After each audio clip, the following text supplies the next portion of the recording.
Greetings and welcome in everyone, my name is Dominic and today you're tuning in to the Comic Book Report, where we review comic books and graphic novels so you can get an idea of what to read. And today we are back in the Street Fighter comic book universe. Thanks again to Udon Entertainment for sending over this review copy in exchange for this honest review. That's right, we're looking at Street Fighter Masters Fight to Win. This oversized hardcover edition actually has the gold foil cover here, which I also like. It's kind of a matching set with the Street Fighter VI Days of the Eclipse, which I reviewed, I believe, on this channel not too long ago. At any rate, I'm really excited to go ahead and dive into today's review. Before we do, though, again, a huge thank you to Udon Entertainment for sending this over, and as always, I would like to shout out the channel sponsor, Panel Bound Comics. If you're looking to pick up your own comic book collected editions, I highly encourage you to check out their website. You can find a link to it in this video's description, and if you see anything on the site you like, you can actually use my discount code at checkout, TheComicBookReport, to save $2 off of your order. Please note if you use my affiliate link or code to make a purchase, I will earn a small commission. As always, thank you so much for considering. Now on with our show. First, some quick facts about today's collection. The comics in this volume had stories by Ken Soo Chong, Matt Moylan, Ryan Kennard, and more, and art from Panzer, Genzoman, Alberto Albuquerque, and more. The comics in this volume were published by Udon Entertainment beginning in 2020. The volume itself collects Street Fighter Issue 100, Street Fighter Back to School Special, Street Fighter Masters Blanca Issue 1, Chun-Li Issue 1, Cammy Issue 1, and Street Fighter Omega Issue 1. And finally, this is an oversized hardcover edition with glossy print paper stock, what might be a glued or lightly sewn binding, and a total of 200 pages. At this time, I'd like to go ahead and issue a general spoiler warning. I will be flipping through the contents of today's collection and commenting on plot points throughout. You've been advised. Okay, and here's our first dedicated look at the front cover for today's hardcover. I should note that this does not have a slipcase or a dust jacket of any kind. This particular gold foil cover is just the hardback book itself. I really do like the design work here. There is another standard edition cover as well that has different artwork on the book, but I'm a sucker for this gold foil. I love this hulking character here we have showcased as well. Just really well put together by Udon. Now, transitioning to the spine, this is where we actually have some information about our collection. We start with the Udon Entertainment logo, followed by a little picture window of one of the characters, Street Fighter Masters, a Volume 1, and the subtitle Fight to Win, followed by another character model there at the bottom, and Capcom, of course. Really like the spine. I think it really looks good on a shelf. A lot of these Street Fighter volumes have a kind of field of black like this, some of the picture windows, so there is some uniformity amongst their sets, which I do like to see. Now on the back of the set we do have a cool image. It almost looks like a watermark because it's kind of so faint against the black. Then we have the title again. We have a blurb about the collection, what it includes, some kind of company logos or things like that. All pretty standard fare for the back of a hardcover, but I really like the design here. I actually think the exteriors for this book were put together really well.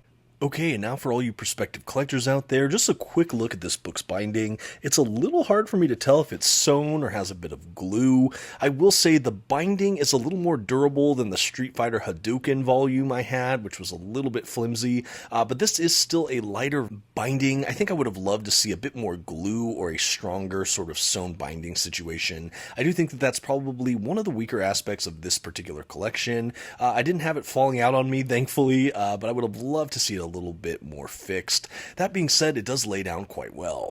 Now what you're seeing on the screen now is a side-by-side with my Street Fighter VI Days of the Eclipse hardcover. I believe I did a review of this not too long ago. I'm not sure what order exactly these are going to go out in, but I wanted to show these together because I do think the gold foil cover is kind of matched. The other one, of course, has Ken there with a dragon. I just think that this looks really striking, and I love to see that Udon Entertainment made some of these special editions. And even here, looking at the spines, you can see a lot of uniformity, even though one is from the Street Fighter VI set of books, and this one, of course, is from Street Fighter Masters. Again, you still have that same field of black, some of the same kind of picture windows and logos, all those things. And now, just to do a quick size comparison, I did want to have these volumes next to a standard size trade paperback in the middle. To do that, I have a Mega Man collection, also from Udon. Again, the standard size trade paperback is the size of a single issue comic as far as the height or trim size. So you can see right here, and I'll do a couple different angles, just how large these oversized hardcovers are in comparison to that format. Where possible, especially for oversized collections, I do like to do size comparisons because I don't want to get lost that sense of scale you get as I flip through a book. And when you look at it compared to a standard size, it's just really great to know how much more art we're getting, especially for the price point. In a book like this that is so richly art heavy, it is nice to see just in that oversized deluxe format. Okay, with that we can go ahead and make our way into the start of the collection. After some white end pages, we do have a title page, there is a table of contents, and then we jump into the first issue in the collection. Now I will say, while there is no outright sexual content, this book has a lot of kind of suggestive or risque kind of art style. It almost feels like fan service for, fans of anime or manga might be more familiar with that term. So while it doesn't have any outright nudity or sex scenes, it does have sexualized imagery, so that is something to be mindful of, and of course, reader discretion advised. Okay, with that out of the way, we jump into this collection, and I will say Udon was kind enough to send me 3 different Street Fighter collections. I do think this is the third I will have reviewed on the channel at this point, and I will say of the 3, this is probably my least favorite, and only for a couple reasons. I feel like with both Street Fighter Hadouken and Street Fighter 6, Days of the Eclipse, we had more of a narrative through line. It was much more narrative or story plot heavy, and why I like that is it was easier to hook into the characters and really feel like you're taken on a journey, beginning, middle, and end. And I felt much less so reading Fight to Win. What this collection feels like is more like a collection of one-shots, if you're familiar with that term. Essentially, these feel like scattershot individual issues. You could maybe think of it like a short story collection, except for I don't really feel like a lot of these stories are as flushed out.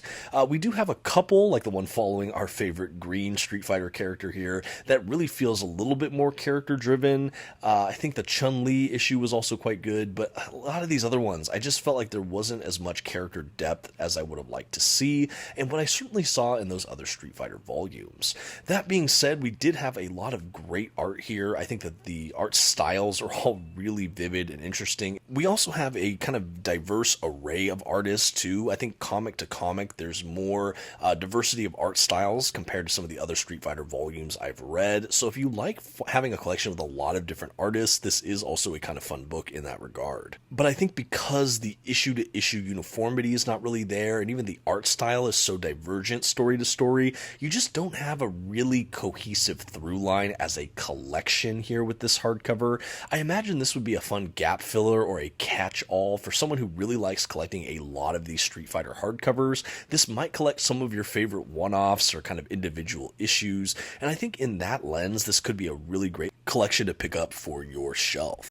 Going to the stories, though, I'm not going to go through each of these individually. I will say, of the lot, the story with Blanca, the green Hulk-looking character, for those unfamiliar with Street Fighter, was probably my favorite. We had him kind of helping a family in a forest, and it kind of kicked up a lot of personal memories for the character. I thought that this was the most grounded of all the stories, and certainly it was the easiest to kind of latch into the character, at least for me. There was a lot of kind of pathos and things that I enjoyed. The story was a bit brief. I would have liked more expounded with this character, but overall, that was probably the highlight of the collection for me. The other works, again, just didn't really have the staying power. I like that we got an issue following Chun-Li, and we had some notable appearances from some of the other Street Fighter characters. I would say, unlike the other collections I reviewed as well, you don't really feel like this is going anywhere. I don't want to really say it like that, but this, again, it doesn't have a full kind of plot or arc. Again, they're a lot smaller, kind of little one-off adventures, and again, I just don't feel like they narratively hit quite as hard. I will say as well, because we don't really have background on a lot of these characters, this is maybe not the easiest collection as a first Street Fighter vehicle or comic, certainly. I think with the other collections, even if I was newer to Street Fighter, it was pretty accessible. But this one, it's again, unless you know these characters, I'm not really sure what the draw would be here. But again, if you are well versed with a lot of these characters, this could be a fun collection to pick off a lot of these small little stories. That being said, again, even with all the varied art styles, I did think the art was one of the biggest hooks for this collection. I think the production value was also quite good. And yeah, that being said, I didn't think that this was the most standout of the Street Fighter sets. After that handful of one-shot kind of comic issues, I will say that this volume does make up for a lack of character depth with a wealth of extras in the form of cover art, variant cover art, miscellaneous artistic extras. I'm just going to show you a sampling here for the next minute or so, but I think more than a lot of the other Street Fighter collections I've had, this had the largest amount or array of extras. Again, for more sensitive readers, there are some risque images throughout. It's not personally to my preference, but that is, again, something to be mindful of. But again, a lot of great art extras here. I was really impressed with just how many extras this one had. I think it really helped pad out this volume that, again, for me was a little bit more narratively light. But yeah, I really do think it was put together well. My binding overall held up. I don't really have a ton of complaints there. And I love the oversized images. I think that this is a great way to see the art in this collection. I am curious for fans of the Street Fighter comics universe. Is this a must-read volume for you? Again, I am newer to the Street Fighter comics, but I think of what I've read, this was, again, probably the softest. Again, still some fun moments here, but I am curious for fans of these franchises. Have you picked up this collection? If so, what do you think? I would love to hear all about that in the comments. And that is about going to wrap us up for Street Fighter Masters Fight to Win. Again, this is an oversized hardcover from Udon Entertainment, and I think all that's left to do now is to give it a grade. While this beautiful oversized collection was loaded with an array of gifted artists, I felt like the narratives with a lot of the storylines were a bit shallow or scattered. I think that unless you're a truly devoted Street Fighter fan or you enjoy some of the particular one-shots, this might not be the most accessible collection. To that end, the Comic Book Report is going to go ahead and give Street Fighter Masters Fight to Win a C-. For me, this is personally a below average collection. There are still certainly aspects of it that have a lot of merit, and I think if you're a diehard Street Fighter fan, this is still a fantastic pickup. The production value is great, the visuals are beautiful, but for me, the character development was not quite there, especially consistently. But again, these are just a couple of my thoughts. I would love to hear some of yours in the comments, and no matter what, I just want to say a huge thank you to those at Udon for sending this over in exchange for this review. A huge thank you to them and to all of you for taking this journey with me. Until next time, this has been the Comic Book Report. Please don't forget to give this video a like, that comment we talked about, and maybe check out another one of my videos on your way out. Thanks, and have a good one.